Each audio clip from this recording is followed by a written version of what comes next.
हो जाए।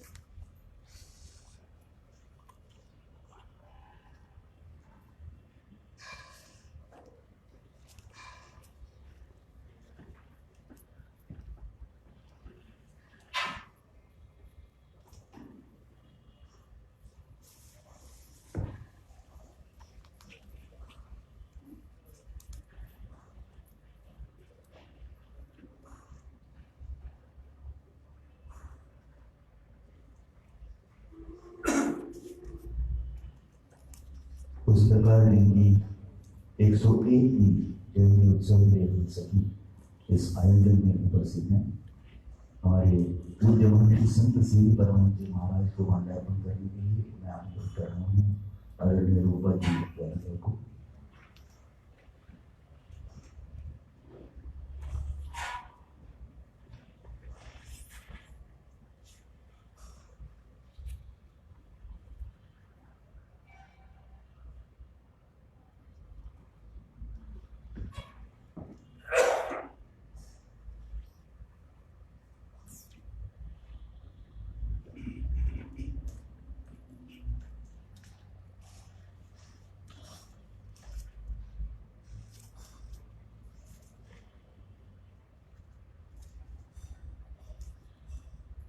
मैं आमंत्रित करता हूँ श्री विनोद सिंह जी को कृपया समक्ष आए और हम सभी की ओर से हम सभी की भावनाएं, हम सभी का आदर, हम सभी के चरण स्पर्श प्रेषित करें।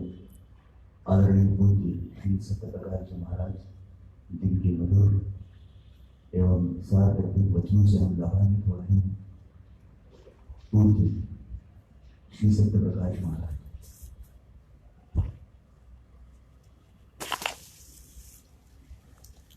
आपको मैसेज दे देंगे। आइए हम चलते हैं सार्थक ज्ञान प्रवचन की।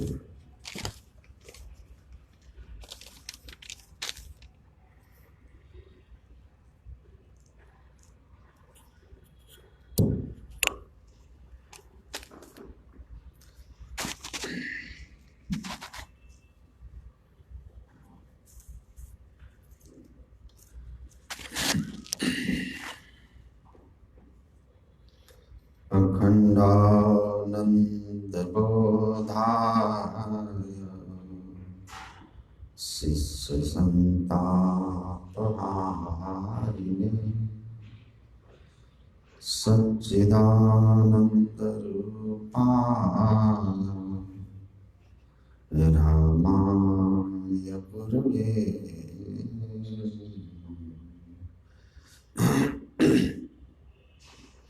धन्य धन्य सद्गुरु सुखदा महिमा कहे न जाए।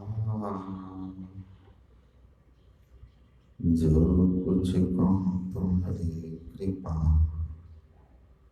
मोते कछु न बसना।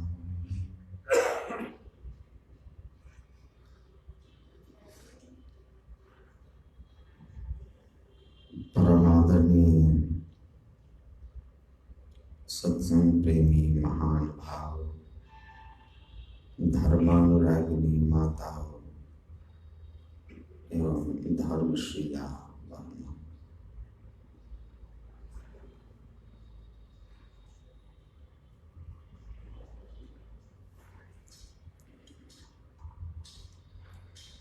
हम लोग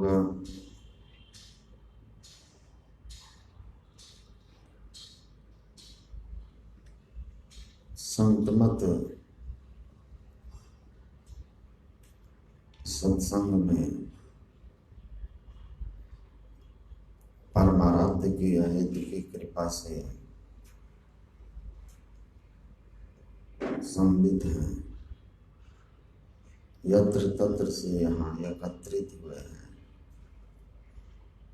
परमाराध्य सद्गुरु महाराज अखिल भारतीय संतमत सत्संग महासभा संस्था जिसका निर्माण किए संतमत के ज्ञान के प्रचार के लिए, उसके विधान में जैसे मैं कल कह रहा था, संयुक्त राष्ट्र संघ के चार्टर,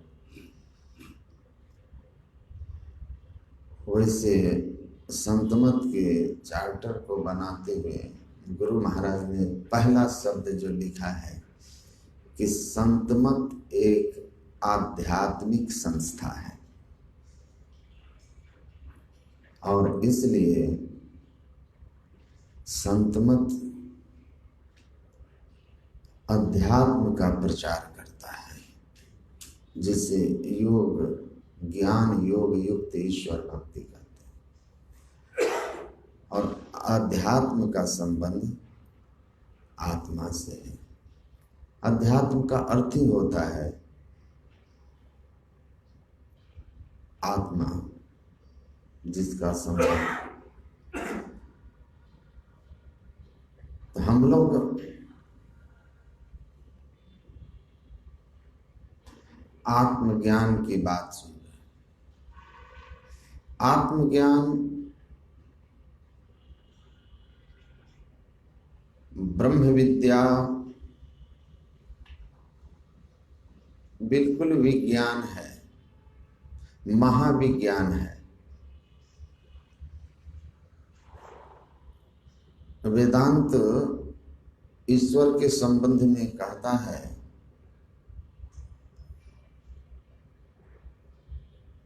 विज्ञानम आनंदम ब्रह्म।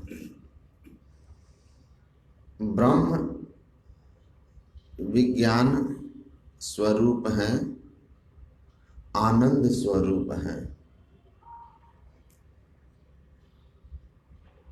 ऋषियों ने जिस ब्रह्म की चर्चा की है, जिस ईश्वर की चर्चा की है,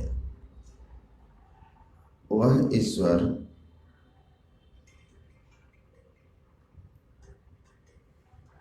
अनुभूति है ऋषियों की, संतों की।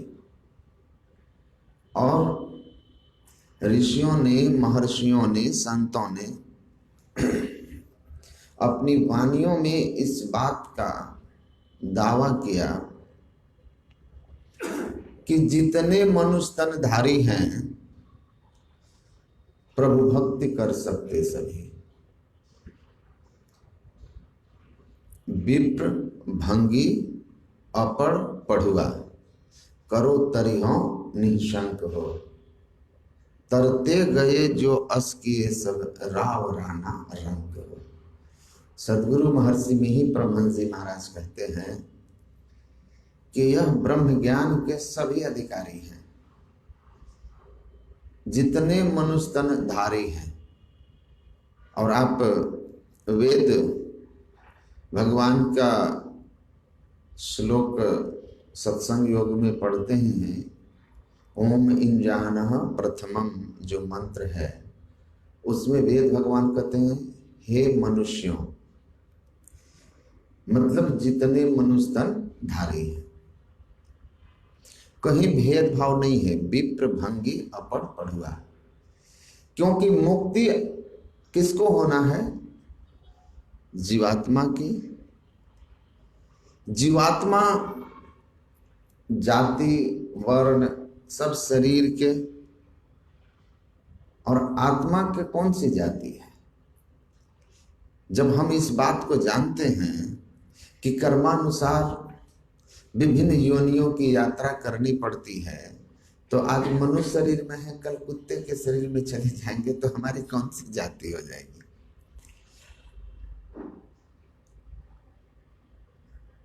इसलिए बंधन और मुक्ति, जिसको मोक्ष पाना है, जो माया के आवरण में है,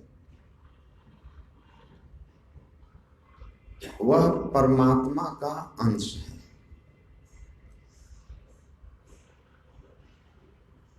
उसे मोक्ष पाना है। महापुरुष कहते हैं कि आप अपने अंदर किसी तरह की कोई शंका न रखें कि आपको परमात्मा के यहाँ पहुंचने के लिए भेदभाव में फंसना है। किसी विशेष धर्म का, किसी विशेष जाति का या किसी विशेष वर्ण का आपका होना है।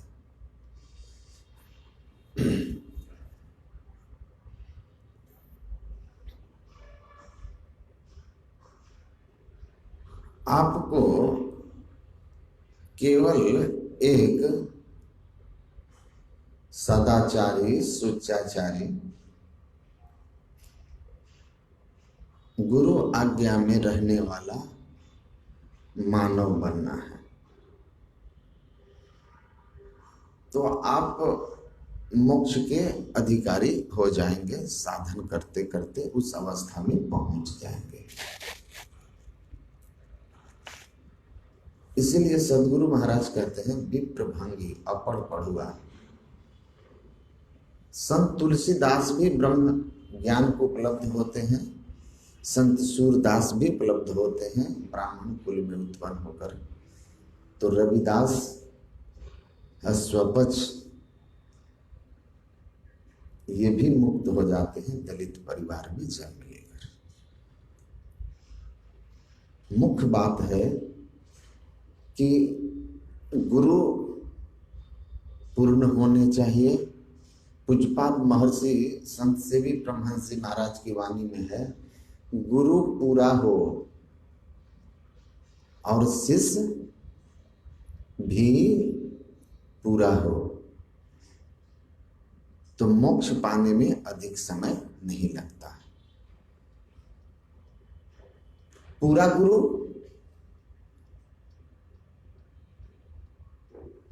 जिनके अंदर ब्रह्म ज्ञान प्रकट हो गया, या आप ऐसा कहें ब्रह्म ज्ञानी आप परमेश्वर, गुरु नानक देव जी महाराज कहते हैं जो ब्रह्म ज्ञानी हैं वे स्वयं ही परमेश्वर हो गए। क्योंकि जीवात्मा माया के आवरणों से मुक्त होती है तो ब्रह्म से एकमेक होती है। महाभारत में महर्षि पराशर कहते हैं कि आत्मा क्षेत्रज्ञ इति युक्तः संयुक्तः प्रकृतैः गुणैः तैरेव तु विनुर्मुक्तः परमात्मेत्यु दाहृतः। जब तक पुरुषो प्रकृतिस्थो ही भुंक्ते प्रकृति जान गुणाम, भगवान कृष्ण कहते हैं परमात्मा का अंश जो प्रकृति के आवरण में होता है, तो प्रकृति सतरज तम ये तीन गुण का जो प्रवाह है उसमें वह फंस करके सुख दुख जन्म मरण भोगता है। पराशर कहते हैं कि प्रकृति के आवरण में, गुण के आवरण में, शरीर इंद्रियों के आवरण में जब परमात्मा का जो अंश होता है वो जीव कहलाता है।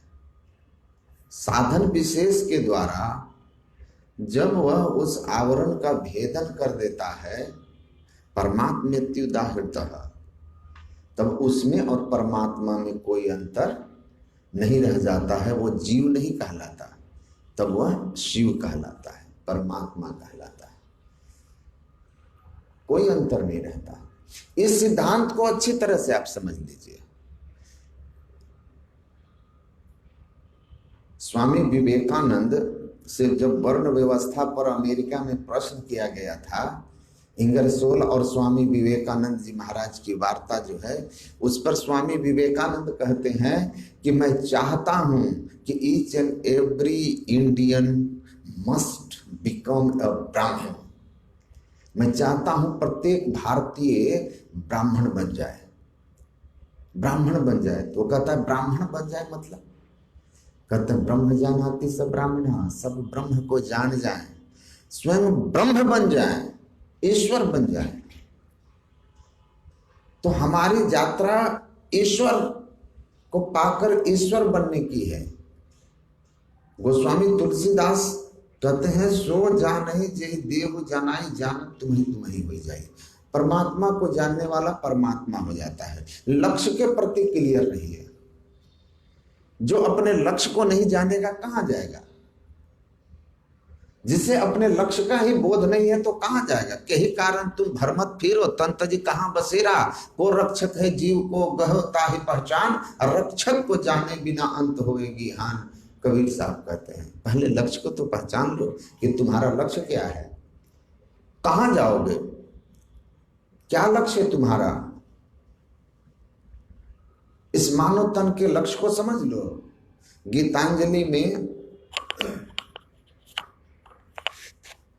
रविंद्रनाथ टैगोर लिखते हैं, O swan where have you come from, where will you go, which shore will you stay, which shore will you fly, because you know the world is transitory, it's not a permanent, you have to fly, so before flying you know your गोल।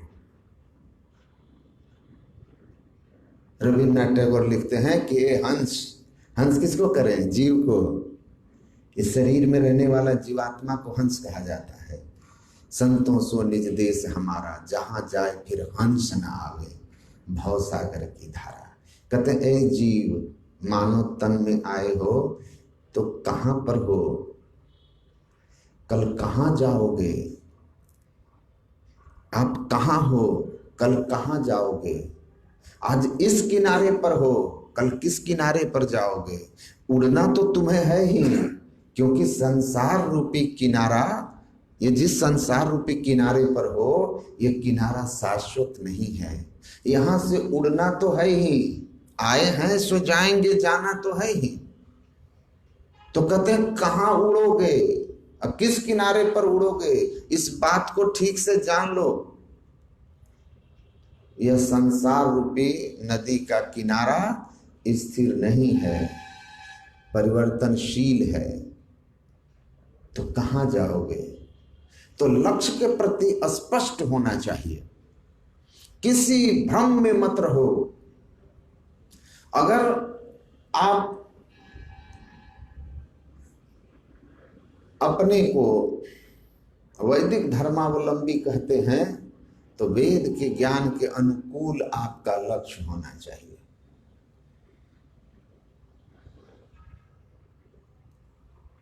ऋषि उस अवस्था में गए हैं और कहते हैं कि आपका लक्ष्य क्या है। जैसा गुरु नानक कहते हैं ब्रह्म ज्ञानी आप परमेश्वर, वो लक्ष्य है आपका, वो लक्ष्य है आपका। परमात्मा की स्थिति प्राप्त कर लो। आत्मा क्षेत्रज्ञ है, क्षेत्रज्ञ से आपको क्या बन जाना है, परमात्मेत्युदाहृतः, उस प्रकृति के आवरण को हटा करके परमात्मा बन जाना है। और यही बात हम लोग रोज स्तुति में गाते हैं कि हिलना डुलना नहीं है। सदगुरु महाराज महर्षि में ही परमहंस जी महाराज ने लिखा कि मैं अपने ज्ञान में इतना दृढ़ हूं कि मुझे कोई हिला नहीं सकता। अब मेरी रची हुई साहित्य का जो अध्ययन करेंगे वो भी दृढ़ होंगे, उन्हें भी कोई हिला नहीं सकता, ऐसा मेरा पूर्ण विश्वास है। गुरु महाराज ने लिखा है। एक की बात नहीं है, सबकी बात वो कहते हैं, केवल मेरी अपनी नहीं है। गुरु महाराज कहते हैं सबकी बात है। तो आप लक्ष्य के प्रति स्पष्ट रहिए कि लक्ष्य क्या है, परमात्मा। जीवत्व दशा से ईश्वरत्व की अवस्था को प्राप्त करना है। इसलिए हम रोज कहते हैं जीवात्म प्रभु का अंश है, जस अंश नभ को देखिए, घटमट प्रपंचन जब मिटे नहीं अंश कहना चाहिए। कोई संशय है? अंश और अंशी का भेद आवरण ने बनाया है।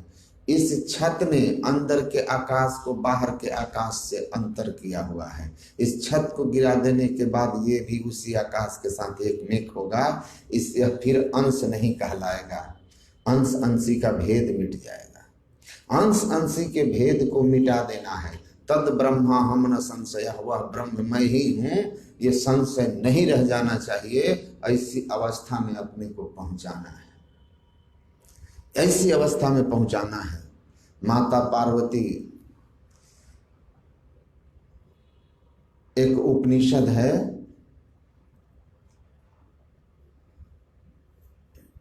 उसमें एक संवाद है जहाँ पर गुरु शिष्य से पूछता है कि शिव मतलब परमात्मा, शिव क्या है? शिव परिशुद्धम, शिवम परिशुद्धम आनंदमय बोधम। शिव जो है परिशुद्ध आनंदमय बोध है, जिसको ब्रह्म कहते हैं। तो वहां पर प्रश्न करता है कि जीव और शिव में अंतर क्या है? तो गुरु ऋषि उत्तर देते हैं, जीवः शिवः, जीवः शिवः, शिवः जीवः, स जीव केवलो शिवः। जो जीव है वही शिव है, जो शिव है वही जीव है।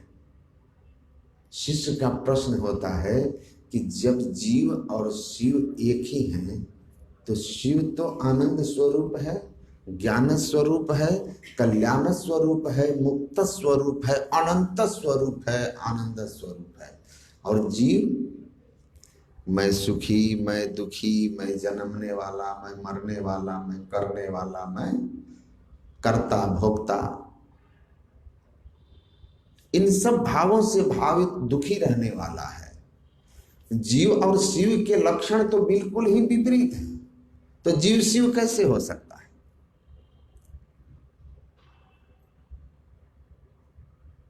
आपने एक कथा सुनी होगी कि शिष्य अपने गुरु अपने शिष्य को कहते हैं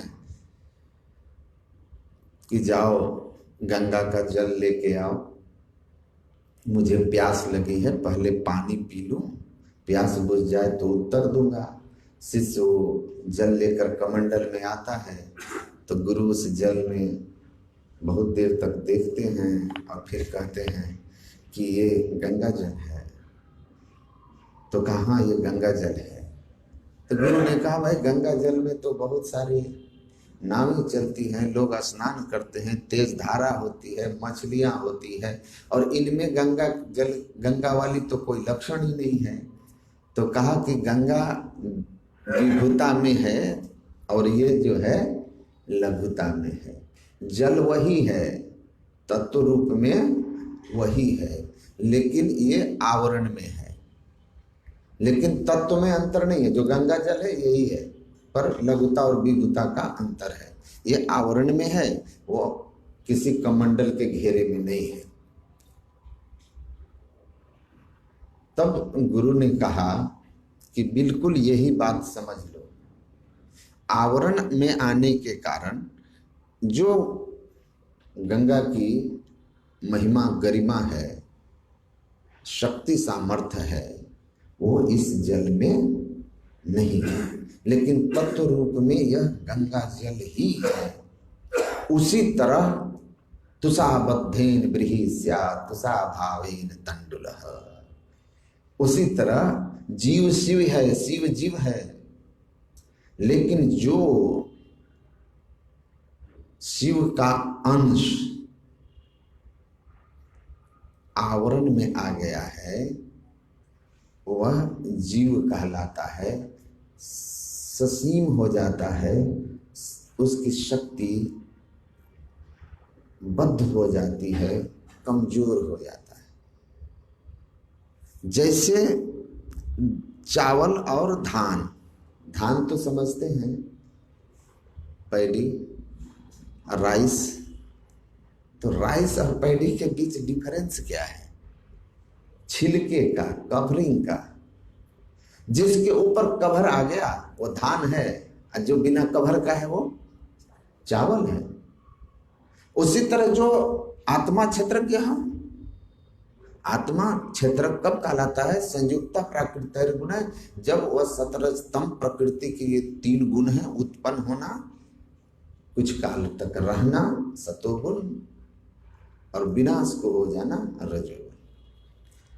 तो जो इन 3 गुणों के प्रभाव में आ गया, बंधन में आ गया, आवरण में आ गया, वही अंश को हम जीव कहते हैं। जैसे ही आवरण मुक्त होता है उसको वो शिव हो जाता है। उसमें और शिव में भेद नहीं होता है। इसीलिए कहा गुरु को मानुष जानते अतेनर कहिए अंध। जो इस अवस्था में पहुंचे हुए संत सदगुरु को कहता है मनुष्य हैं ब्रह्म नहीं है, वो अंधा है। भगवान राम हनुमान जी को उपदेश देते हुए कहे थे दर्शना दर्शने हित्वा स्वयं केवल रूपतः यह आस्ते कपि शार्दुल ब्रह्म स ब्रह्मविद स्वयं। जड़ चेतन, रूप जगत और अरूप जगत, प्रकाश जगत और शब्द जगत, शब्द अरूप जगत है, दोनों आवरणों को पार कर गया। रूप अरूप दोनों को पार कर गया और ब्रह्म को उपलब्ध हो गया, ब्रह्मानुभूति कर लिया।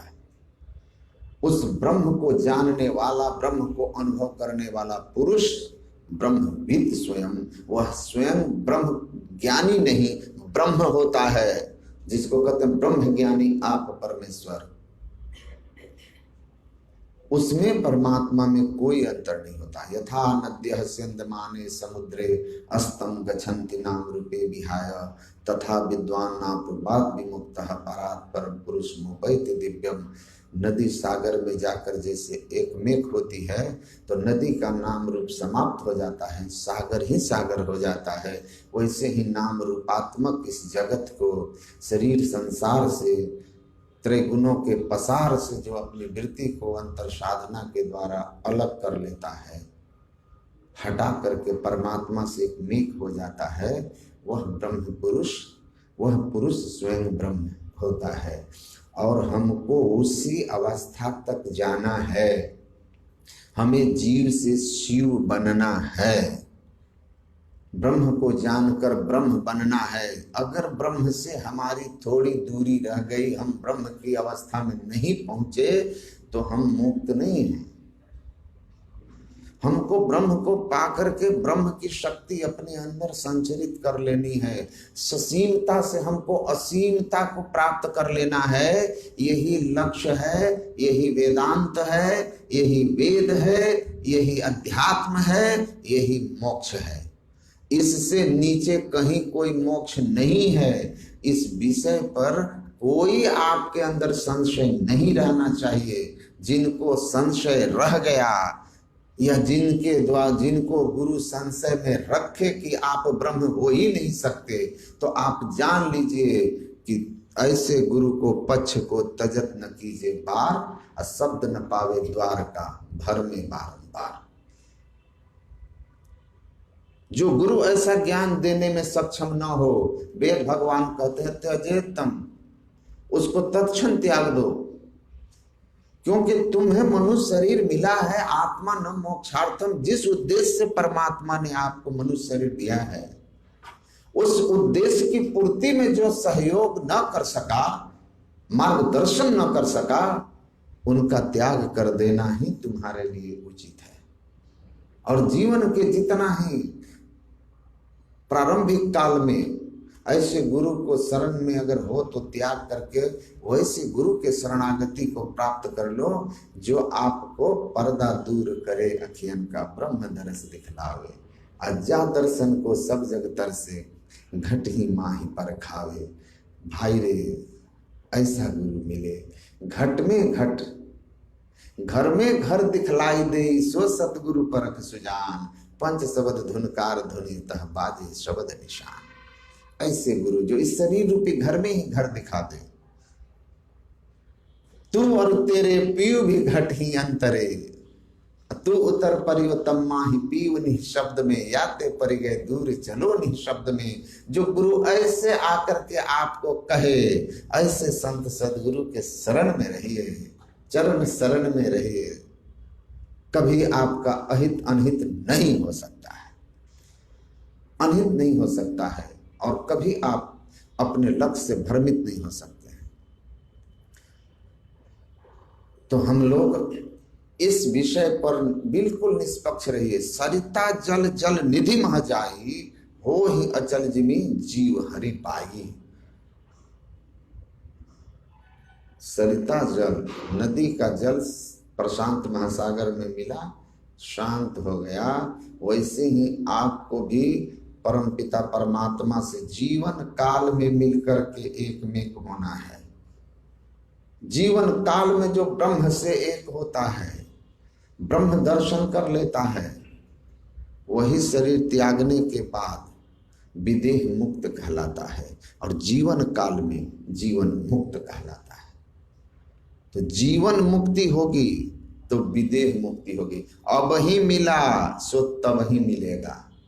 जीवन काल में मिला तो मरने के बाद भी मिलेगा, और नहीं तो जम पूर्वासा। इसीलिए भ्रम में मत रहिए,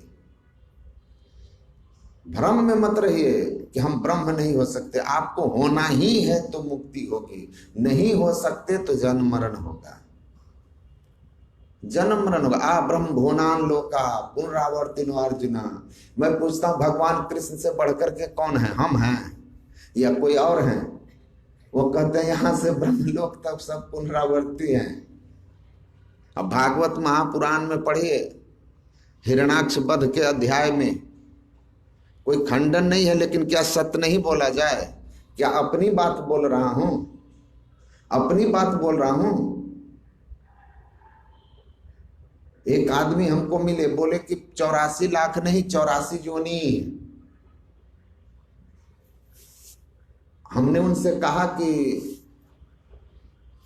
ये बात आप हमको किसी ग्रंथ में खोज के दिखा दीजिए, किसी ग्रंथ में खोज के दिखा दीजिए। तो ग्रंथ से क्या जरूरी है, मुझे याद नहीं ठीक से, कुछ समय हो गया। तो बोले हमारे गुरुजी ने कहा। मैं बोला गजब है भाई, हम भी कल कह सकते हैं कि 84 नहीं 14 जो नहीं,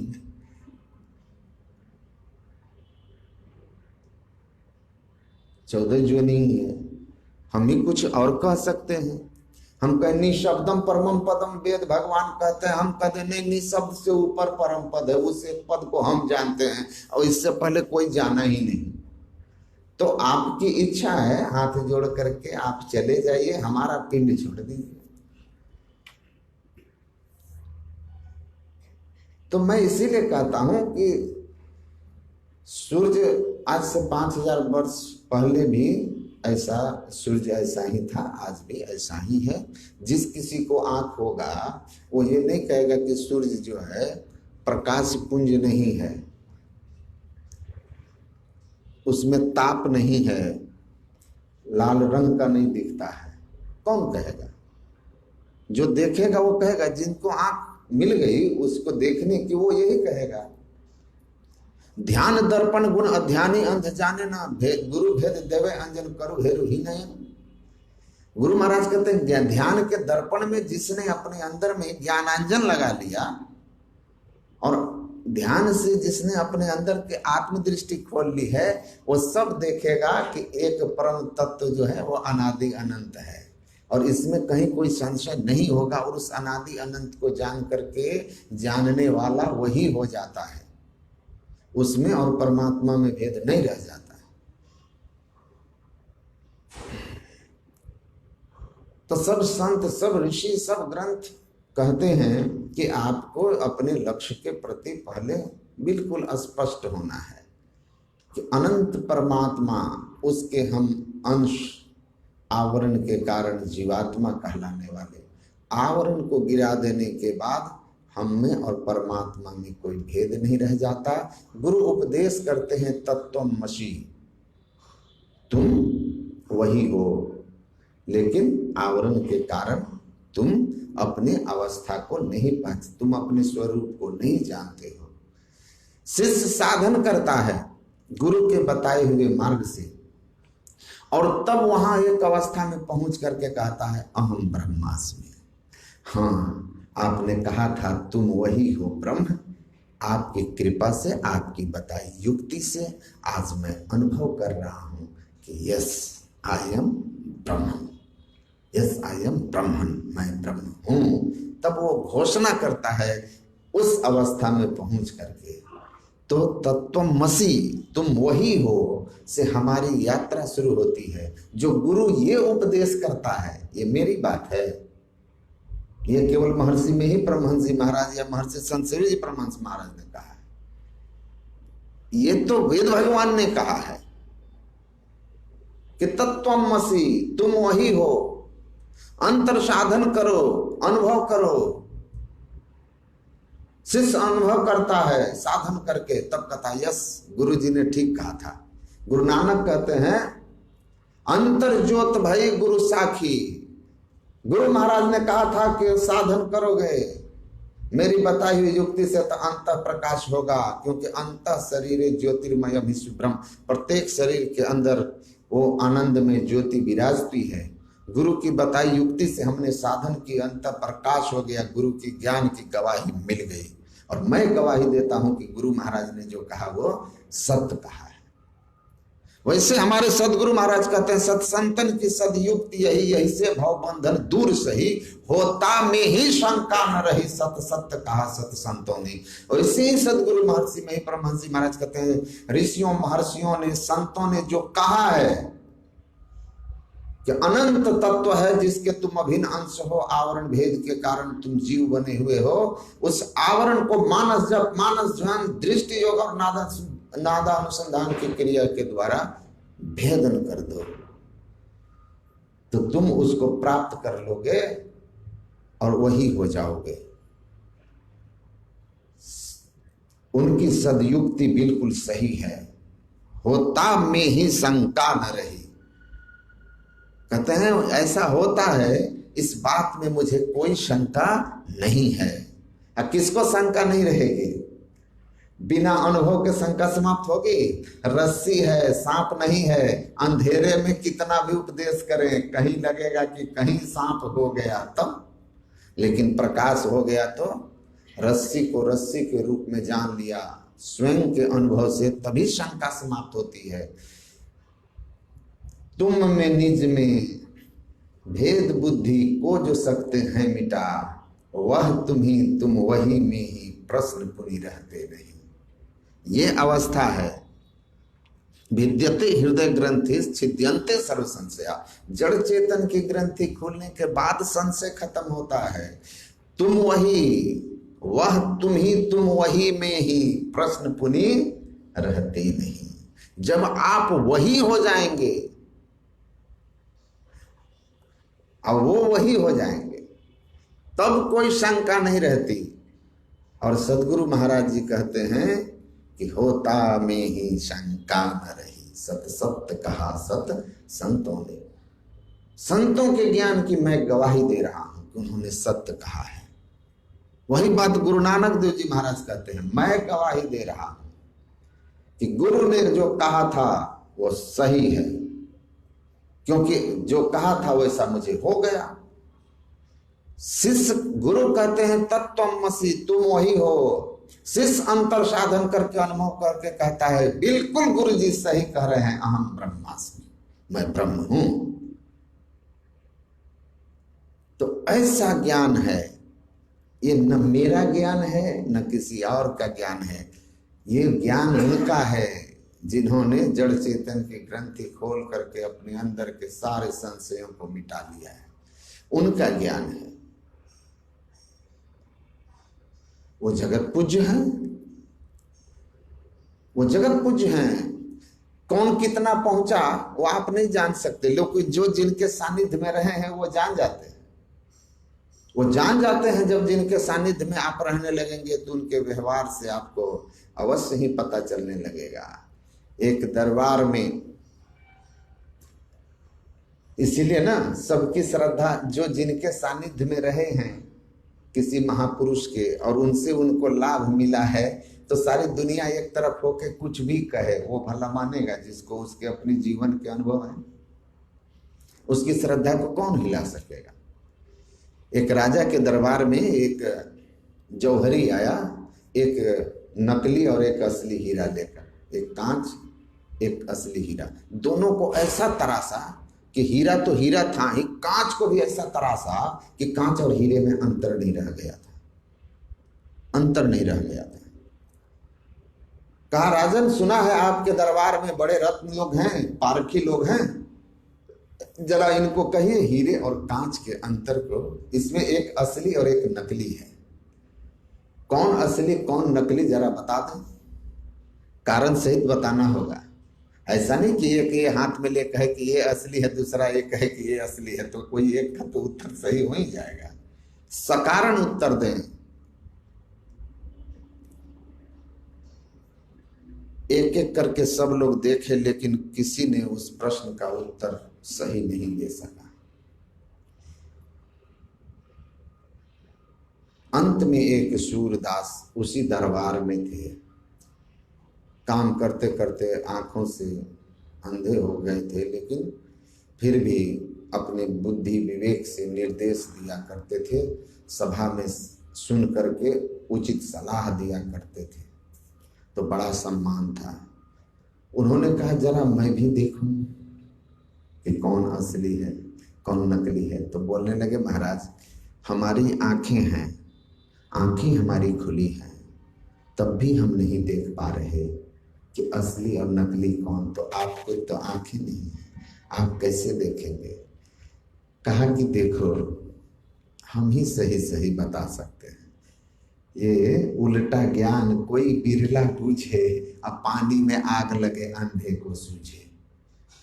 ये आंख खोल करके देखने वाले को नहीं पता चलेगा, क्योंकि बड़ा उल्टी है ये ज्ञान।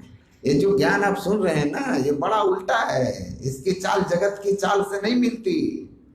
जगत की चाल तो बाहर की ओर है। अब बाहर तो रहते हैं सपने, अंदर रहते अपने। जगत बाहर की ओर है। पूज्यपाद महर्षि संत सेवी जी महाराज कहते थे बाहर किस कैसे देखते हो, आंख खोल के अंदर कैसे देखोगे, उलटना होगा ना, तो आंख बंद करके। तो ये बड़ा उल्टा है, ये अध्यात्म है।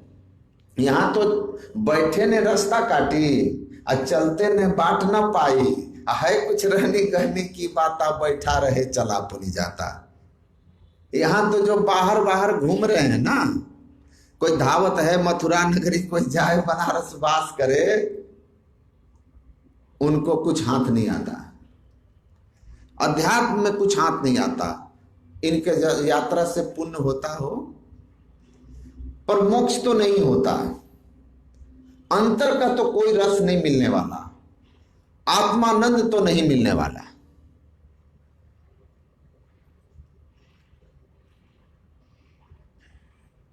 क्योंकि वेदांत कहता है, वेद कहता है, तीर्थे दाने जपे जगे काष्ठे पाषाण के सदा, शिवम पश्यति मूढ़ात्मा शिवे देहे प्रतिष्ठिते। तो तीरथ व्रत में फिरे बहु चितलाई के, जल पाखान को पूजी मुँह पछताई के। अब वस्तु न सूझी जाए अपने साथ में, अपने हाथ में, अरे हाँ पलटी जो कुछ मिले सो मिले संत सदगुरु के साथ में। तो संशय की कोई बात नहीं है। सुंदरदास जी को संशय नहीं है, कबीर साहब को संशय नहीं है। कबीर साहब कहते हैं लोकामती के भोरा रे, जो काशी तन तजे कबीरा, राम ही कौन नहीं हो रहा रे।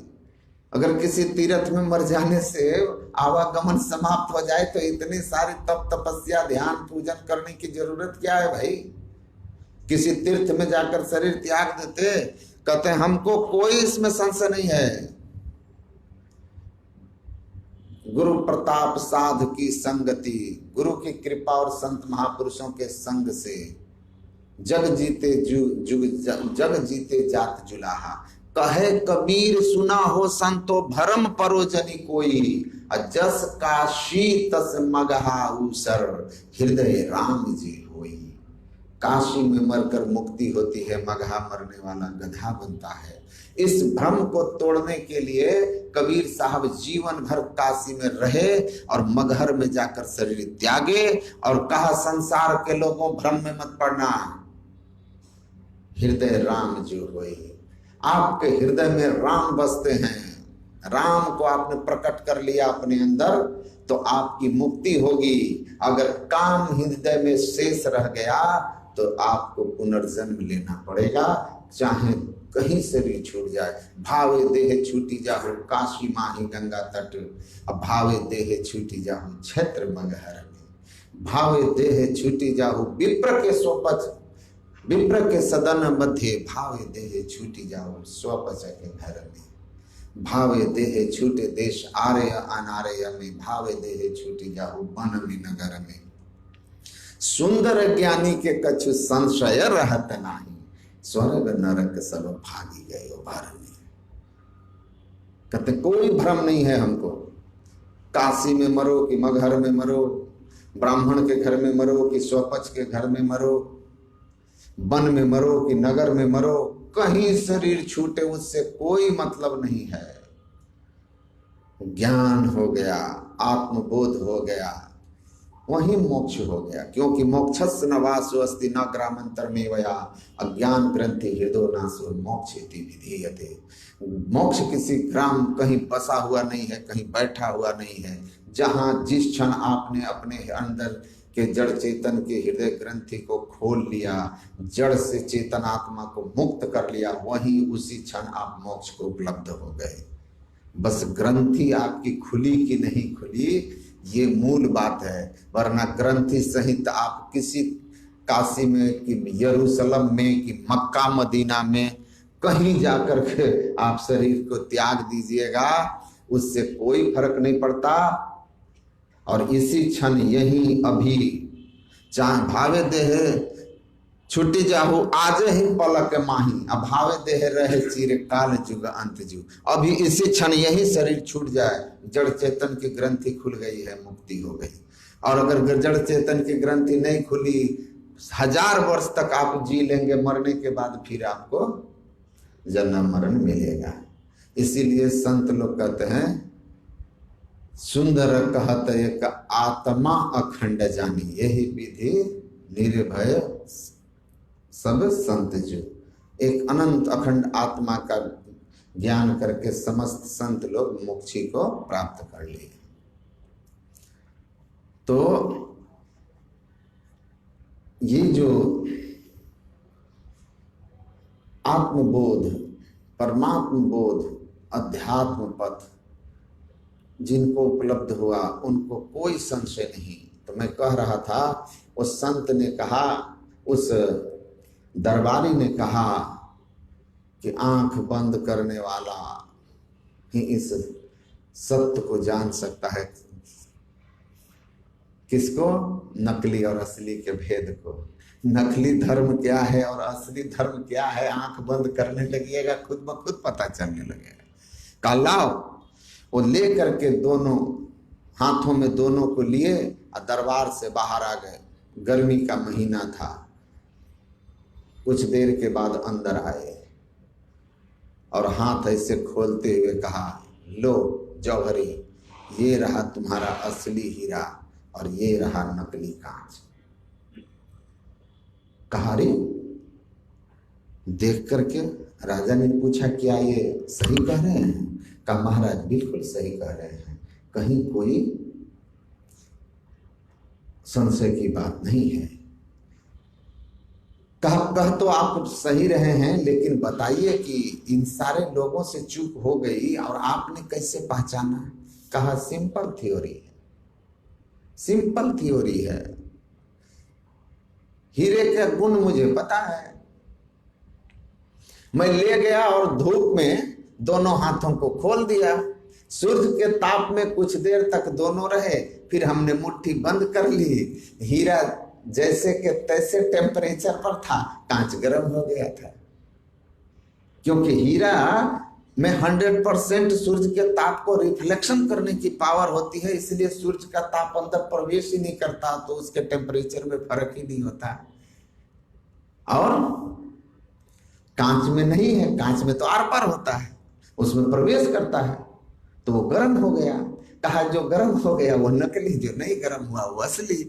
उसी तरह जो संत के सानिध्य में रहते हैं, उनके रहनी गहनी से जान जाते हैं कि भाई ये टेम्परेचर इनका नहीं चढ़ता है, ये लाख विपत्तियों के बीच भी मुस्कुराता है। कबीर को 72 कसनी पर कस दिया लोग, हाथी से मरवाने की कोशिश हुई, क्या क्या नहीं हुआ, लेकिन कबीर नहीं, अपने लक्ष्य से कबीर नहीं हिलते हैं। कोई हिला सका? गुरु तेग बहादुर के गर्दन पर तलवार रख दिया, औरंगजेब ने कहा कि गर्दन दो या धर्म त्याग दो, कहा कि सिद्धांत से समझौता नहीं होगा, गर्दन ले लो। हिले वो, गर्म हुए, परिवर्तित हुए, उनमें परिवर्तन आया? नहीं आया। क्यों? क्यों नहीं आया? असली थे ना। नकली तो तुरंत कायरा भीड़ तो तुरंत भागे, वो तो तुरंत भाग जाएंगे। तो जो जिनके सानिध्य में रहने लगते हैं ना, तो वो उनको पता है। और जब जो परख लिया है कि मेरे गुरु असली हैं, सारी दुनिया आकर के कहेगी कि वो नहीं है, तो उसकी श्रद्धा को कोई हिला नहीं सकता है।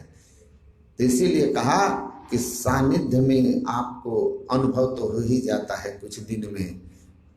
क्या कहते हैं, इश्क और मुस्क छिपाए नहीं छिपते, अपने दोष पाप और पारा दोनों देह फाड़ के प्रकट हो जाते हैं, फाड़ के प्रकट हो जाते हैं। एक ऐसे ही गुरुडम वाले गुरु महर्षि में ही आश्रम कुप्पा घाट भागलपुर आए थे। पूज्यपाद महर्षि संत सेवी जी महाराज के दर्शन करने गए, दोनों में बातचीत हुई, बड़ी दुनिया में ख्याति थी। उन्होंने कहा, महाराज अपने कमरे में गाय के घी के दिए जलाएं, देसी गाय के घी के दिए जलाएं, कमरे का वातावरण शुद्ध हो जाएगा। पूज्यपाद महर्षि संत सेवी जी महाराज ने कहा, हमने तो अपने गुरु महाराज से यही सीखा है कि दिया साधु के कमरे में नहीं, दिया साधु के हृदय में जलना चाहिए, हृदय में जलना चाहिए। बाहर का दिया तो बाहर के कीड़े को मारेगा, और अंदर का दिया अगर नहीं जला तो अंदर जो काम क्रोध आदि कीड़े मकोड़े हैं वो नहीं मरेंगे, तो फिर बाहर का दिया कुछ नहीं कर सकता है। अपने घट दिया ना बारू रे, नाम के तेल सूरत के बाती ब्रह्म अग्नि उद्गारू रे। उन्होंने कहा कि अपने हृदय में दिया जला लीजिए, तो आप अपना भी भला कर लेंगे और दूसरे का भी भला कर पाएंगे। चलो, लेकिन होता है ना, पद पर बैठ जाते हैं, शिष्यों की एक लंबी परंपरा बन जाती है, तो अहंकार भी बढ़ जाता है कि हम अब दीक्षा लें तो लोग क्या कहेंगे कि ये हमको तो गुरु, हम तो इनके शिष्य बन गए, ये अभी खुद ही शिष्य बन रहे हैं। उन्होंने वो सद्ज्ञान को नहीं लिया। और जो लोग इस बात को जानते हैं कि वो कौन थे, उनके परिणाम भी सब लोगों के सामने। तो दिया घट में नहीं जलाने से क्या हो जाएगा? नहीं जला तो क्या होगा? तो जिनके अंदर में जला हुआ है ना, और उनके सानिध्य में जो जाता है, उसको उनके सानिध्य से अनुभव होता है कि वाह, सट विकार जित अनघ अकामा, अचल अकिंचन सुचि सुख धामा। उनके तो चरण शरण में जा करके ही आप आनंद से भर जाइएगा।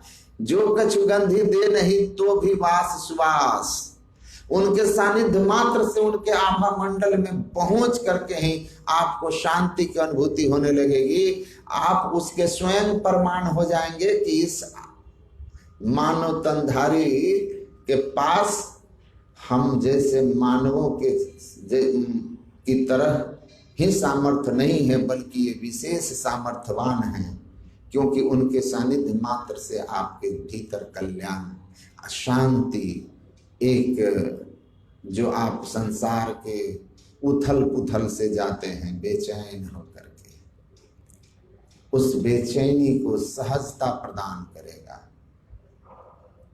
प्रमाण आप स्वयं हो गए। जब भीतर शीतलता है तो शीतलता देगा। जिसके भीतर स्वयं अशांति है, वो आपको क्या शांति देगा? तो जो भीतर से शांत है, अचल मतलब क्या है? अचल मतलब शांत, शांति स्थिरता व निश्चलता को कहते हैं। संत को जो शांति को जो प्राप्त कर लेते हैं वे संत कहलाते हैं। मैंने तो सबको पढ़ा, जवाहरलाल नेहरू की भी डिस्कवरी ऑफ इंडिया पढ़ी, उसमें उन्होंने लिखा है, from the beginning of this universe the crown of emperor going down before the feet of cents. जब से सृष्टि है तब से सम्राटों के मुकुट संतों के चरणों में झुकते रहे हैं, और ये झुकते रहेंगे। क्यों झुकते रहेंगे? तो जवाहरलाल नेहरू कहते हैं, because the most precious wealth of the world that is the peace of mind lies with saints. दुनिया की सबसे कीमती चीज है मन की शांति, और वो संतों के पास होती है, जिसके लिए even the emperor are beggars, जिस शांति के लिए सम्राट भी भिखारी होते हैं। और इसलिए शांति अचल अकिंचन सूची सुख धामा, शांति को प्राप्त किए हुए महापुरुष संत होते हैं।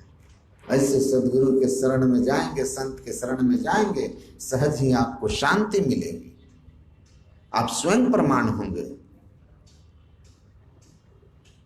तो ऐसे संत सदगुरु मिलते हैं तो वो बताते हैं कि तुम वही हो। यह है गुरु की क्वालिटी, ये गुरु का मुक्ति मार्ग जानते, साधन करते नित्य, साधन करते नित्य, सचित जग में रहते, दिन दिन अधिक विराग प्रेम सत्संग सो करते, दृढ़ बोध समुझाए ज्ञान दे कुबुद्धि को हरते, संशय दूर बहाए संत मत स्थिर करते। मैं ही ये गुण धर जोई गुरु सोई सच्चित, मुक्ति मार्ग जानते साधन करते नित्य, ज्ञान कहे अज्ञान बिनु तम बिनु कहे प्रकाश, निर्गुण कहे जो सगुण बिनु सो गुरु तुलसी दास। यथा गुरु से तथैव भेष यथा भेषस् तथैव गुरु, पूजनीयो महाभक्तो न भेदो विद्यते अनाया। जैसे परमात्मा है वैसे सदगुरु होते हैं, सदगुरु और परमात्मा में कोई अंतर नहीं होता। भक्त को चाहिए कि सदगुरु को परमात्मा समझ करके उनकी आराधना करे, तो उनकी कृपा से मुक्ति को प्राप्त कर लेगा। तो ये गुरु की महिमा है। और शिष्य कैसा हो? महर्षि संत सेवी जी महाराज क्या कहे? गुरु पूरा हो और शिष्य गुरु के प्रति समर्पित हो, तो मुक्ति बहुत दूर नहीं है। कैसा शिष्य होना चाहिए? शिष्य तो ऐसा चाहिए जैसे माटी मोय आपा सौंपी कुम्हार को, जो कछु होए तो होए। गुरु के शरण में गया और मिट्टी जैसे कुम्हार को अपना सौंप कर कहता है, जो बनाना है बना दो, घड़ा बनाना है बना दो, सुराही बनाना है बना दो, प्याली बनाना है बना दो। कोई कंडीशन नहीं रखता है, अपने को सौंप दिया, अब आपकी मर्जी, अब आपकी मर्जी। हम तो समर्पण कर दिए, सब कुछ समर्पण कर गुरु की सेवा करनी चाहिए, जो बना दे। ऐसे भाव में जो गुरु के शरण में चले गए, तो तन भी तेरा मन भी तेरा, तेरा और पिंड और प्राण जब हो गया तो सब कुछ तेरा जैसे हुआ, तू है मेरा, बस आपका कल्याण हो गया। तो ऐसे समर्पण जब शिष्य में आ जाता है तो वह तुरंत मुक्ति को प्राप्त करता है। सदगुरु महाराज जी लिखते हैं, वर्षा का जल सब जगह एक समान होते हुए भी गड्ढे में जाके टिकता है। वैसे गुरु की कृपा सब पर एक समान होती है, लेकिन शिष्य जो गुरु के प्रति अतिशय श्रद्धा और गुरु की बताई हुई ज्ञानानुकूल अपने जीवन को ढाल लेता है, वो गुरु कृपा का तुरंत ही सत्पात्र गुरु कृपा को प्राप्त करके अपने आप को शीघ्र ही कृतार्थ कर लेता है। तो इस ज्ञान में हिलडोल नहीं होना चाहिए कि जो वेदांत कहता है, जो वेद कहता है, जो उपनिषद कहती है, जो गीता कहते हैं, रामायण या जो संत कहते हैं, वो सब यही कहते हैं कि परमात्मा अनंत है, विज्ञानम आनंदम, ब्रह्म विज्ञानम है, आनंदम है, वो ब्रह्म है, वो अनादि अनंतम है, और उसी को जान करके आपको वही होना है, ये लक्ष्य है आपका। तो आप अभी नहीं हैं। क्यों नहीं हैं? क्योंकि आवरण में हैं। कहाँ हैं आप? शरीर में हैं। तो शरीर में आप कहाँ हैं? यही सवाल जो है ना, बहुत लोगों से पूछेंगे, आप बता नहीं पाएंगे कि शरीर में आप कहाँ हैं।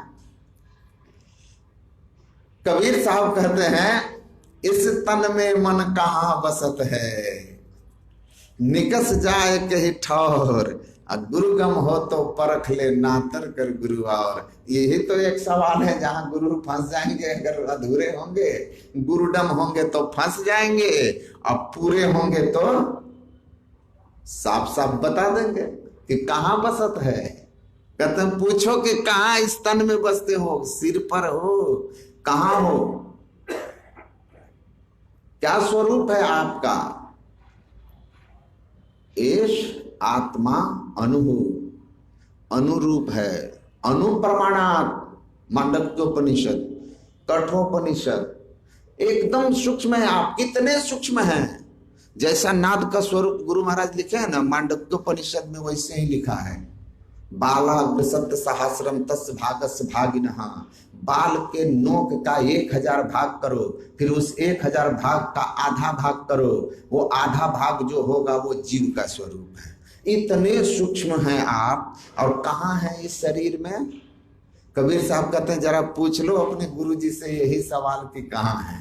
अगर ये बता दिया तो ठीक, नातर कर गुरु। और तो कहां पर रहते हैं। अभी आपने पाठ सुना ना, ब्रह्म उपनिषद, ब्रह्म विद्या का उपदेश हो रहा था। कहां रहते हो, कहते हैं ठीक से समझ लो। कबीर साहब ने जो कहा, नैनन माही मन बसे निकस जाए नौठ, गुरुगम भेद बताइया सब संतन सिरमा। नैनन माही, नैनन, नैन एक वचन, 2 आंख हो गया तो नैनन, अब माही मतलब बीच में, 2 नैनों के बीच में, जिसको कहा भ्रूर मध्य सच्चिदानंद तेज कूट रूपम तारकम ब्रह्म। कहाँ है, भ्रूर मध्य। तो सांडल्य उपनिषद, भ्रूर मध्य, दोनों आंखों के ठीक बीच में, जिसको सुषुम्ना शिव नेत्र कहते हो, वहां पर नेत्रस्थम जागृतम विद्यात्, नेत्रस्थम जागृतम विद्यात्, कंठे स्वप्नम समाविशेत, हृदयस्थम तुरियम, हृदयस्थम सुसुप्तम हृदयस्थम तो तुरियम मूर्धिन संस्थितम। कोई संशय की बात नहीं। कहते जागृत अवस्था में इतना सूक्ष्म जो जीवात्मा है, वो दोनों आंखों के ठीक बीच में शिव नेत्र में रहता है। कंठ में रहता है तो स्वप्न अवस्था, और हृदय में आ गया तो गहरी सुषुप्ति की। और इन 3 अवस्थाओं में, जागृत स्वप्ने तथा जीवो गच्छत्या पुनः पुनः, ये रोज सबके साथ होता है। शरीर के स्थूल तल पर होता है, अंधकार के तल पर होता है। इसलिए नीचे जैसे जैसे आते हैं आप और अंधकार में जाते हैं, आपका ज्ञान और कम होते जाता है। लेकिन एक चौथी अवस्था भी है जिसको तुरीय अवस्था कहते हैं। शांतम, शांतम शिवम अद्वैतम तुरीयम चतुर्थम मन्यते।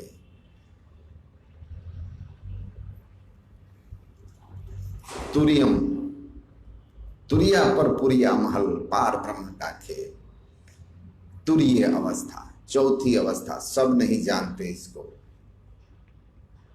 सब इसको नहीं जानते। कौन जानता है? जागृत स्वप्न सुषुप्ति तुरीय तुरीय तीताः पंच अवस्थाः ब्राह्मण उपनिषद। सर्व परिपूर्ण तुरीयातीत ब्रह्मभूतो योगी भवति। योगी जानते हैं इसको, ध्यान करने वाले जानते हैं इसको, दूसरे को नहीं मालूम। चौथी अवस्था। तो 3 अवस्था आप सब जानते हैं। और ये 3 अवस्था क्या होता है? जीव दोनों आंखों के मध्य में रहता है जागृत अवस्था में। संपूर्ण शरीर आपका सचेतन होता है, कॉन्शस होता है। पैर पर चढ़ने वाली चींटी को भी आप अनुभव कर लेते हैं। स्वप्न अवस्था में आप चले जाते हैं, शरीर पर कोई हाथ भी रख दे आपको पता नहीं चलता। गहरी नींद में तो हिलाने पर जल्दी लोग नहीं जगते। तो अंदर क्या होता है? अंदर क्या हुआ? कोई घटना हुई ना, जागृत का ज्ञान, स्वप्न के ज्ञान और सुषुप्ति के ज्ञान में अंतर होने का मतलब ही है कि भीतर कुछ घटना हो रही है, कुछ परिवर्तन हुआ है, कुछ हुआ भीतर में घटित, जिसके कारण ज्ञान हमारा बदल गया है। तो क्यों बदल जाता है? और इतना छोटा बालाग्र सप्त सहस्रम एष आत्मा अनु अनुप्रमाणा, इतना छोटा सूक्ष्म आत्मा का स्वरूप जो आपके दोनों आंखों के मध्य में है, वो सारे शरीर को कैसे प्रभाव कंसस कर देता है। सारा संपूर्ण शरीर हमारा कैसे जागृत हो जाता है, सचेतन हो जाता है कि छोटी सी छोटी चीज भी शरीर के किसी हिस्से में हो तो हम जागृत अवस्था में जान लेते हैं। वेदांत दर्शन पढ़िए वेद व्यास जी महाराज का, बहुत सुंदर समझाते हैं। पहला उदाहरण देते हैं कि इतना सूक्ष्म आत्मा का स्वरूप जो दोनों आंखों के मध्य में जीव रहता है, वो जीव यहां रहकर पूरे शरीर को कैसे प्रभावित कर देता है, सचेतन बना देता है। तो कहते हैं, पहला उदाहरण देते हैं, गुणा आलोकवत।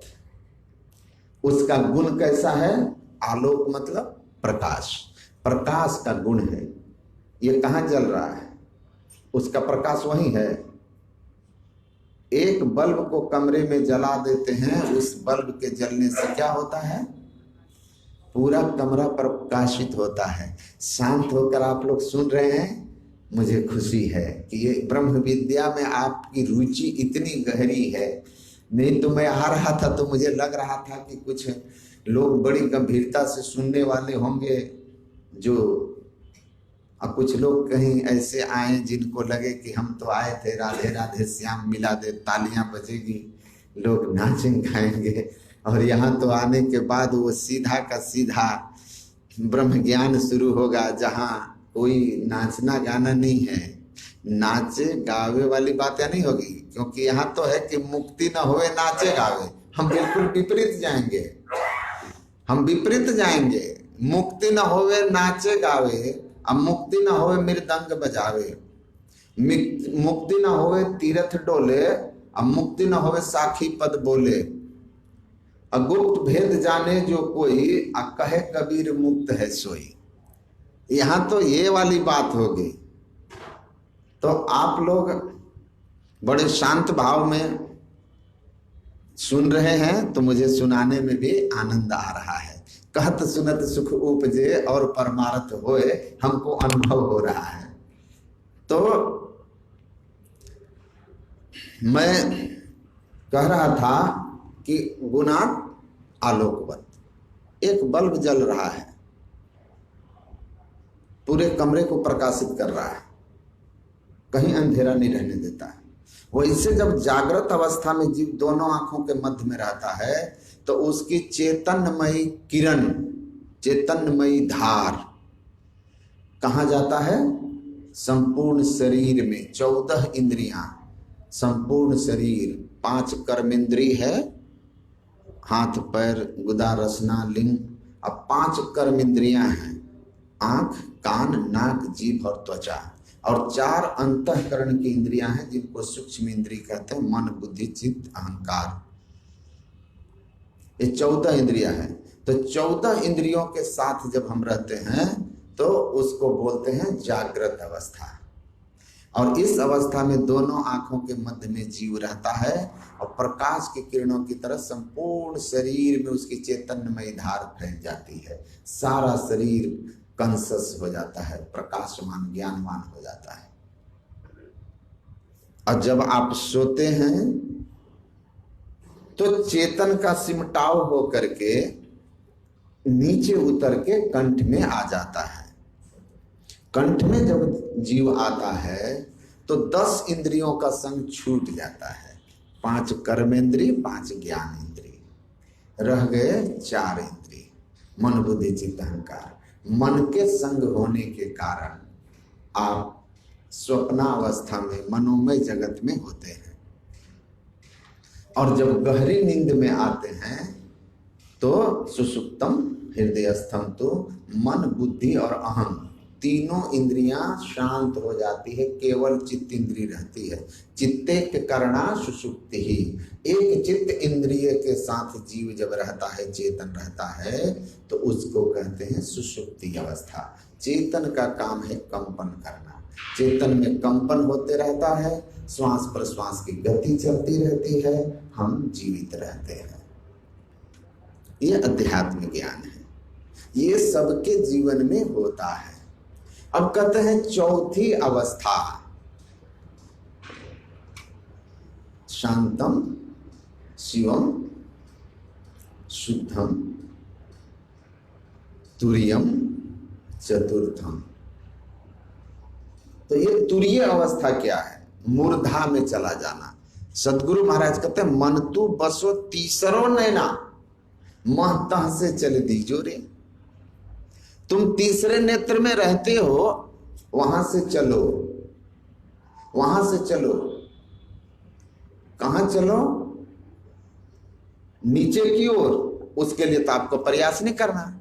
पानी को पूज्यपाद आचार्य श्री, जो हमारे वर्तमान में आचार्य जी हैं, महर्षि हरिनंदन जी महाराज, वो कहते हैं पानी को छत के ऊपर ले जाते हो तो कितना प्रयास करना पड़ता है, और जब नीचे लाना हो तो कोई प्रयास नहीं।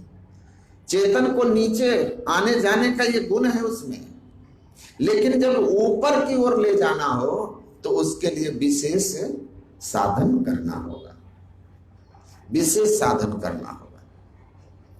तो वो साधन क्या है? कैसे ऊपर लेकर जाएं? ये असली ब्रह्म विद्या है, ये असली दीक्षा है, यही असली दीक्षा है। इड़ा पीला ऊपर पहुंचे, सुखमन पाट उभारा, भयाजी हरि रस पी मतवारा।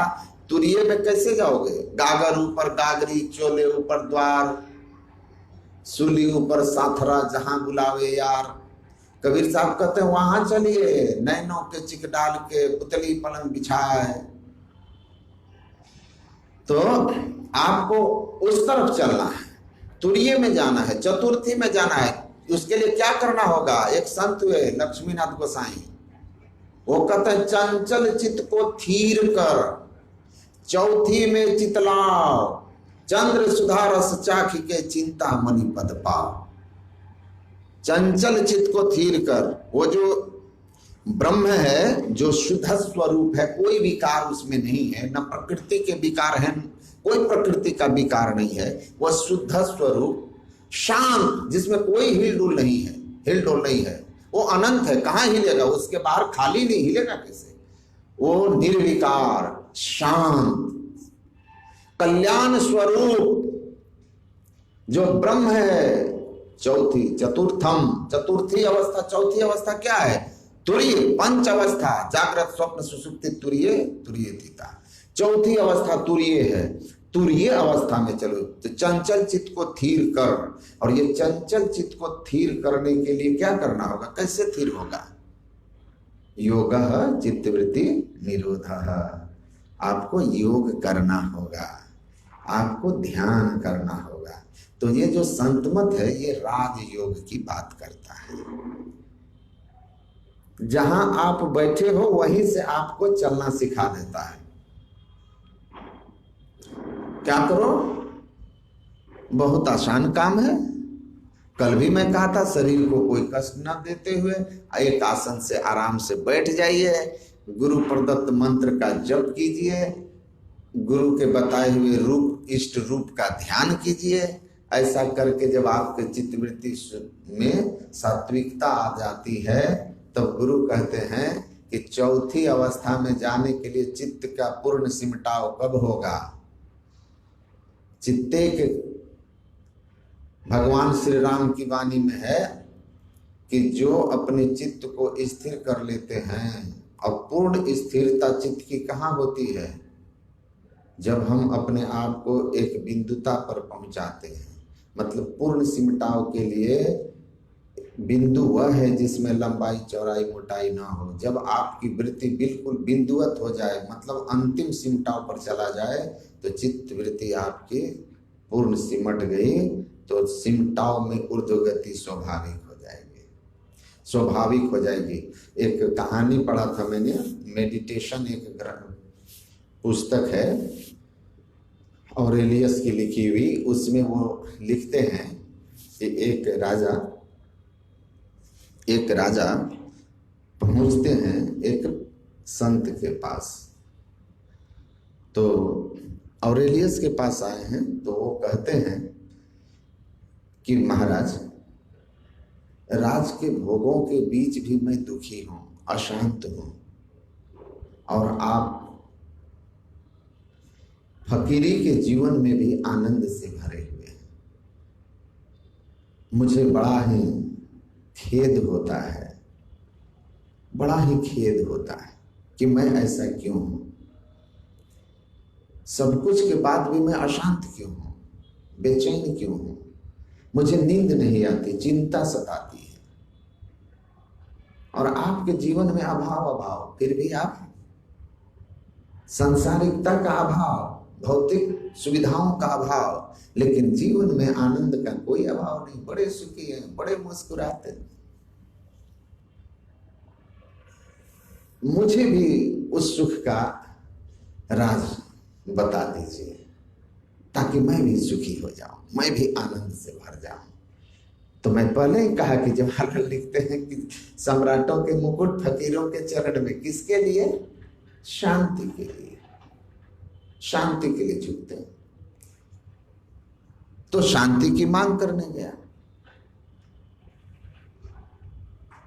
ऑरेलियस कहते हैं, हे राजन, सुख चाहते हो, शांति चाहते हो, तो मैं तुमको कहता हूं, focus your sight at a point ahead, the path that leads to please shall be opened. कितना सरल कह दिया।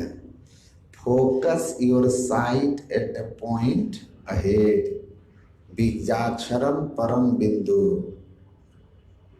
अपने वृत्ति को कहाँ लगाओ?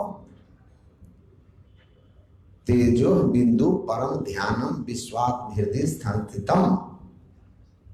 अपने हृदय स्थित उस प्रकाशमयी ज्योतिर्मय बिंदु पर ध्यान लगाओ, दृष्टि को टिकाओ।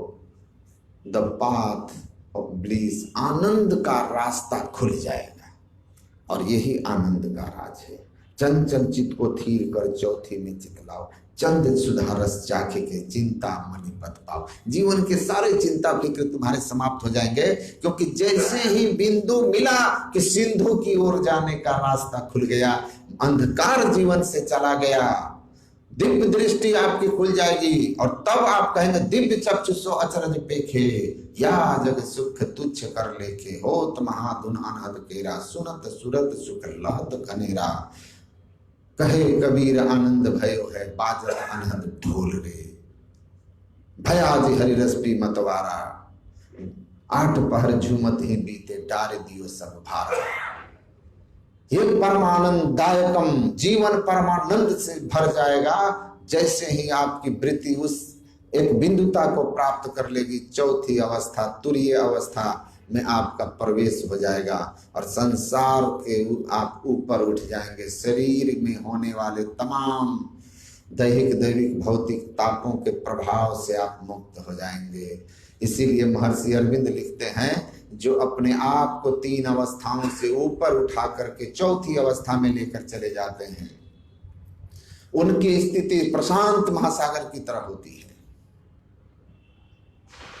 पूर्णिमा और अमावस्या जैसे और ग्रहण जैसे प्राकृतिक घटनाओं से उन पर कोई असर नहीं पड़ता, क्योंकि प्रशांत महासागर में ज्वार भाटा नहीं उठता।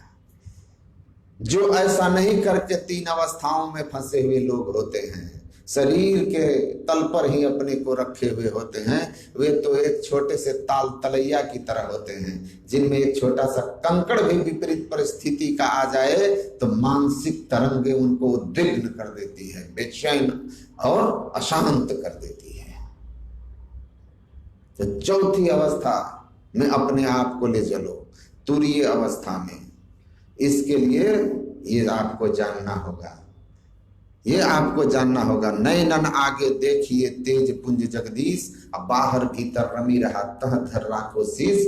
8 पहर निरखत रहो सन्मुख सदा हजूर, अब कह यारी घर ही मिले काहे जाते दूर। घर ही मिले 8 पहर निरखत रहो सन्मुख सदा हजूर, 2 नैना बिच सन्मुख देखे एक बिंदु मिले दृष्टि दूर एक। बाम दक्षे निरुंधन्ते प्रविशन्ति सुषुम्नायां, तेजो बिंदु परम ध्यानम विश्वाभ्यदे संसितम भुरुर मध्य सच्चिदानंद तेजः कूट रूपम तारकम ब्रह्मा।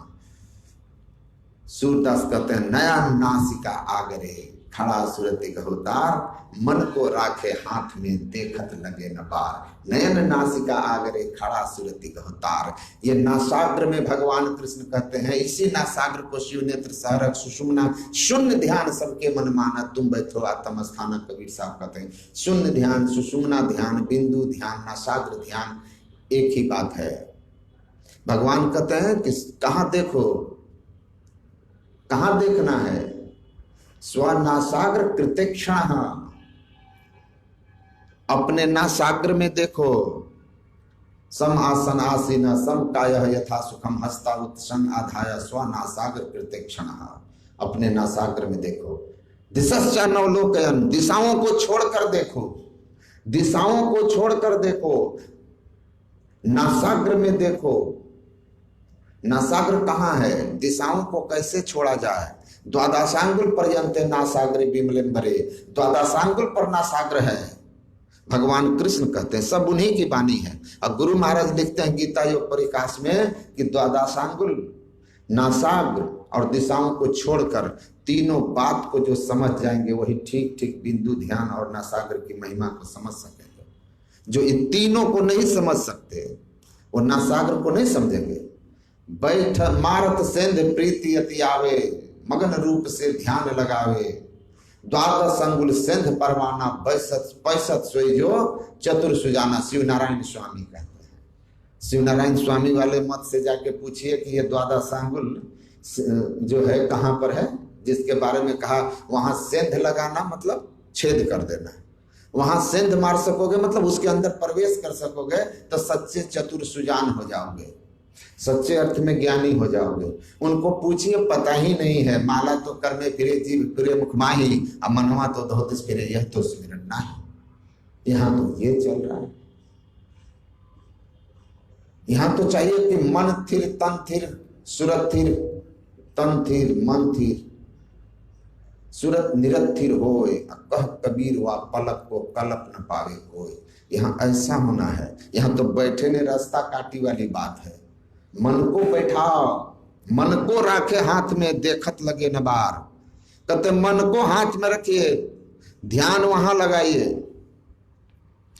धरनी ध्यान तहां धरो, प्रकट ज्योति फहराही, मणि मानिक मोती जरे, चुनी चुनी हंस घाही। अब भगवान शिव कहते हैं हे पार्वती, सिरह कपाले रुद्राक्षम विवरम चिंतयेद यदा, तदा ज्योति प्रकाशस्यात् विद्युत समप्रभा, एतत् चिंतन मात्रेण पापानां संक्षयो भवेत्, दुराचारी पुरुषो लभते परमं पदम। ये नासाग्र जो है, जो दोनों आंखों के मध्य में भगवान शिव कहते हैं जो अपनी वृत्ति को स्थिर करता है, सुषुम्ना में ध्यान लगाता है, अंतः प्रकाश होता है, और उस अंतः प्रकाश में दुराचारी को पुरुष लभते परम पदम। जीवन में बहुत बड़ा पाप किया हुआ रत्नाकर हो, वो भी वाल्मीकि बन जाता है इस दृष्टि साधन और नाद योग की क्रिया से। तो नासाग्र को जब समझना सबसे जरूरी है, ये सबसे जरूरी है कि नासाग्र कहाँ है। इस नासाग्र को दीक्षा में बताया जाता है। सहज है, जो दीक्षा लिए हुए हैं उनको सब समझ में आ जाता है, जो नहीं लिए हुए हैं उनको मैं जीवन भर प्रवचन करता रहूं वो नहीं समझ पाएंगे। हम खोल के भी बोल दें कि 2 नैना भी सन्मुख देखे एक बिंदु मिले दृष्टि दो रेख, उनको कहां समझ में आएगा। द्वादशांगुल पर्यंत नासाग्रे विमलेम्बरे, तो कौन सा द्वादशांगुल आंख बंद करने के बाद गज मीटर फीट लेके जाते हो कि नाप लोगे कि द्वादशांगुल कहाँ है। ये सब संकेत हैं, संकेत को समझो। संकेत को समझो। और ये संकेत गुरु बताते हैं, सहजो गुरु प्रसन्न हुए, मूद लियो दो नैन, अब वो तो मुँह से कहियो समझ ले हुई हसैन। कहते हैं गुरु प्रसन्न हो गए, दोनों आंखें मूद ली। वो इनका इशारा था कि आनंद चाहते हो तो बंद कराए पलक पट को, कहे बाहर में तुम मत भटको, तुम हमारी तरफ पलक पट को बंद कर लो, तब भीतर के आनंद से तुम भर जाओगे। लेकिन आंख बंद कर लेने से ही ध्यान नहीं हो जाने वाला है। जब तक कि द्वादशांगुल पर्यंत नासाग्रे विमलेम्बरे का भेद नहीं जानिएगा, सभी दिशाओं को छोड़ करके द्वादशांगुल पर देखो, ये भेद आप नहीं जानिएगा। नैनन आगे देखिए तो नैनन के आगे कैसे देखा जाता है, ये भेद नहीं जानिएगा, तब तक काजर दिए से का भया ताकन का ढबना ही, ताकन का ढबना ही, ताकन की गति है न्यारी, एक टक लेवे ताक सोई है पीवी की प्यारी। एक टक कैसे देखेंगे, लखत लखत लखी पड़े कटे जम फंद है, देखते देखते अंत प्रकाश होता है। तो देखने की कौशल और देखने की युक्ति को दृष्टि योग कहते हैं, जिसमें युगल दृष्टि धारों को जोड़ लेते हैं। उसी के लिए गुरु नानक देव जी कहते हैं, दिन मह रैन रैन मह दीनी और उसन सीति विधि सोई, ताकि गतिमति अवर न जाने, गुरु बिनु समझ न होए, बिन दया संतन की में ही जानना इस राह को, हुआ नहीं होता नहीं वह होनहारा है नहीं। तो दिन में रैन रैन में दिन और उसन सीति विधि सोई। गुरु बताते हैं दिन में रैन रैन में दिन। आप तो पागल हो जाएंगे कि दिन में रात, रात में दिन कैसे करेंगे, कैसे करेंगे। हमारे गुरु महाराज जी भी लिखते हैं, चांद सूर्य घर एके लाओ, सन्मुख दृष्टि जमाई, अब ब्रह्म ज्योति को करो उजेरो, अंधकार मिट जाई, गंग जमुन सरस्वती संगम पर संध्या करो नित भाई। तो चांद और सूरज को एक साथ कैसे लाओगे। तो जो बाईं आंख की दृष्टि धार है ना, इसको ईड़ा कहते हैं, इसको चंद्र नाड़ी भी कहते हैं। और दाईं दृष्टि की धार जो है, इसको पिंगला कहते हैं और इसको सूर्य नाड़ी भी कहते हैं। इसको यमुना भी कहते हैं और इसको गंगा कहते हैं। क्यों कहते हैं कि बाईं आंख की दृष्टिधार जो है वो रजोगुनी होती है। तो रजोगुनी दाईं दृष्टिधार जो है वो रजोगुनी है। तो रजोगुण कैसा होता है, रजोगुण को वेदांत में, वेद में लिखा है चंद्र स्याद, मतलब होता है सफेद रंग का। तो रजोगुण है, सफेद है। गंगा का जल कैसा होता है, सफेद होता है। दिन सफेद, सूर्य दिन का प्रतीक है, सूर्य नाड़ी कहते हैं, इसलिए कहा चांद सूर्य। उष्ण नाड़ी भी कहते हैं क्योंकि ये गर्म होती है, तो सूर्य गर्म होता है। दिन सूर्य प्रतीक है उसका।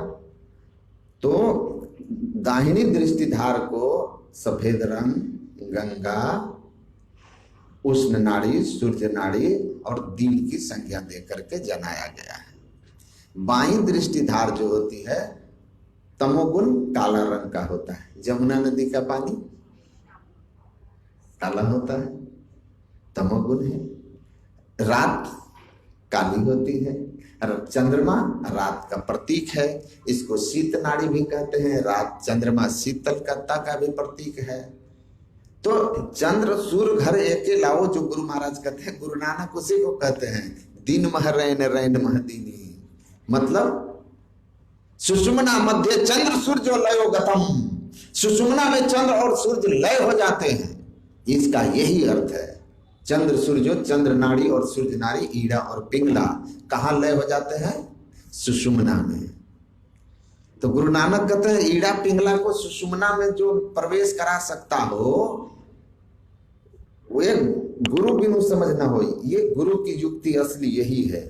और ऐसा गुरु मिल गया और ऐसी युक्ति मिल गई तो उद्भुत चलत आप कर चीने आपे तत्व बजाने। वो उल्टी चाल चले जो प्राणी सो अपने घर जावे रे। उल्टी चाल उसकी शुरू हो जाती है पिंड से ब्रह्मांड की ओर, 3 अवस्था से चौथी अवस्था की ओर, अंधकार से प्रकाश की ओर, और तब शब्द साधना करते हुए निःशब्दम परमम पदम तक पहुंचता है। तो इस तरह से आपको जानना है कि आप 14 इंद्रियों में हैं जागृत अवस्था में, और जब ध्यान करने बैठते हैं तो चेतन की धार संपूर्ण इंद्रियों के घाटों से सिमट करके 10वें द्वार में केंद्रीभूत हो जाती है और आप पिंड से ब्रह्मांड की ओर हो जाते हैं, अंधकार से प्रकाश की ओर हो जाते हैं। और ये आपकी जैसे गए स्वप्न का ज्ञान जागृत के ज्ञान से भिन्न होता है, वैसे ही तुरीय का जो ज्ञान है वो जागृत के ज्ञान से भिन्न होता है। ऐसे व्यक्ति जागे में फिर जागना, जागे कहिए सोए। अब एक बार फिर वो जगता है, उसके लिए मोह निशा सब सोनिहारा, ये संसार स्वप्नवत हो जाता है। तो अंदर में पहुंच करके तुरीय की बड़ी दूरी की अवस्था है। तुरीय भी बहुत लंबा है, उसमें कई खंड आते हैं, चंद्रमंडल, सूर्य मंडल, शून्य मंडल, महाशून्य मंडल, उसकी यात्रा होती है। उसके आगे नाद की साधना होती है। तो ये आपको अच्छी तरह समझना है। इसमें शरीर को कष्ट नहीं है, सदाचार में जीवन, खान पान की पवित्रता और सहज शांति से बैठ करके जागृत अवस्था में जहाँ आप हैं वहाँ से ऊपर उठने के लिए चौथी में चितलाओ, चौथी अवस्था में जाने के लिए चित्तवृत्ति का निरोध करना है। मन से हमको लड़ना है, मन से लड़ना है। भागते हुए मन को, विषय की ओर जाते हुए मन को गुरु की बताई युक्ति से बार बार जहाँ जहाँ मन भग जाए ताहि तह तह से तत्क्षण फेरी फेरी ले आइए, लगाइए ध्येय में आपन। ऐसे ही करी प्रतिहार, धारणा धारण करके अरे हमारे में ही और आगे चाहिए, बढ़िए धर धरा धर के। तो अंतर में चेतन की धार आपको पकड़ में आ जाएगी। गगन धार गंगा बहे, कहे संत सुजाना हो, चढ़ी सूरति सरवर गए, शशि सूर ठिकाना हो। ये संत तुलसी साहब कहते हैं। तो बस दिल का हुजरा साफ कर जाना के आने के लिए, ख्याल गैरों का हटा उसको बिठाने के लिए।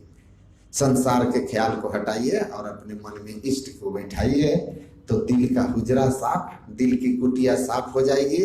अब गुरु जो बता दिए हैं कि पुतली में तिल है, तिल में भरा राजकुल का राज, इस परदेसी आह के जरा पार देखना, समसील लीला पील पेले, खेल खुली खुली लगी पड़े। आंख बंद करके जो आपको अंधेरा दिख रहा है ना, ये नहीं छेदने जो अंधकार को, दृष्टि की युगल धारें आपस में मिल करके अंधकार को फाड़ देती है और तब परमात्मा का खेल खुल खुल कर दिखाई देने लगता है।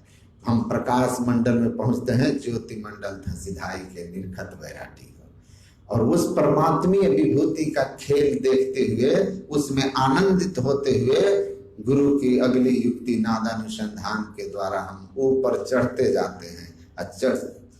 शब्द साधना के द्वारा सुरती चढ़ती जाई, अंतर पर टूटे दुखदाई, सारे माइक आवरण हट जाते हैं। तब परमात्मा त्युदाहिता, माइक आवरण हटते हैं। हम प्रभु प्रभु हम एक कहीं होई, द्वंद्व द्वैत रहे नहीं कोई, मैं ही ऐसी आरती कीजिए, भव महाजनम बहुरे नहीं लीजिए। बोलिए श्री सद्गुरु महाराज।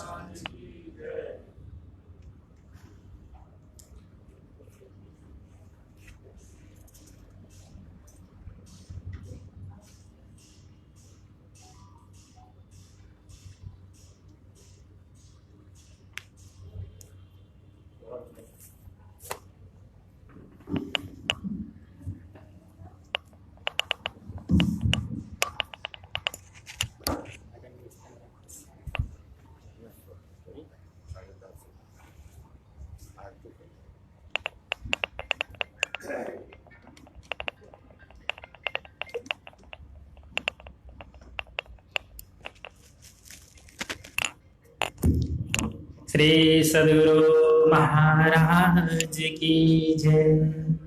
आरती संग सत्य गुरु की जय। अंतर जो तलखनी जय पाँच तने अग्नि जराई, दीपक चास प्रकाश करी जय। गगन था रवि से फल फूला मूल कपूर कलश धर दीजे अक्षत तारे मुक्ता हले बोहप माल हार बुही जैसे पान मिष्टान मिठाई चंदन धूप दीप सब चीज झलक झांझ मन मीन मजीरा मधुर दोने मृदंग सुनी जय सर्व सुगंध पूरी चलिया कासा मधुकर कमल केले धोनी धीजे निर्मल ज्योत झरत घट माही देखत दृष्टि दोस्त सब चीज अधर धार अमृत बही आवे सतमत द्वार अमर रस बीजय पी हो ये सूरत मत वाली चढ़ चढ़े ओमगी अमीरस बीजय कोटे भान तेज उजाले अलख पार लखे लाग लगी जय छिन छिन सूरय अधर पर राखे गुरु पर सादे अगम रस पीजे दम कत करक गुरु धामा उलटिया तुलसी तन दीजे आरती तन मंदिर में जय दृष्टि योगल कर सन मुख दीजे चमके विंदो सूक्ष्म अति उज्जल ब्रह्म ज्योति अनुपम लख नीजय जग भग जग रूप रखे